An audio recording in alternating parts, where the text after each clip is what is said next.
Är det sådär man fiskar kräftor? Det är jävla jobbigt på fisket. Ja, men när åran kommer fara hitåt med jävla snabbt. Ska man bryta ben eller? Alltså vi har det... Ja, men sett åran.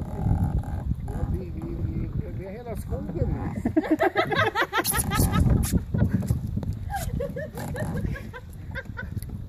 Men det här är... Och vinglar gör de.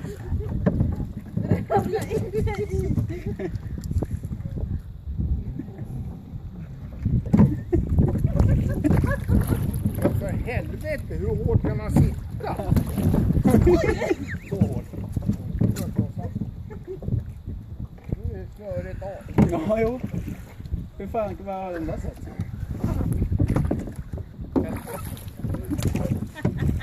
Det var den gärden.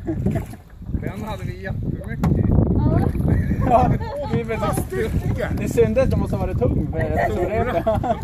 Ja, men jag sa det, alltså, vi måste ha haft minst en hummer där. Ja.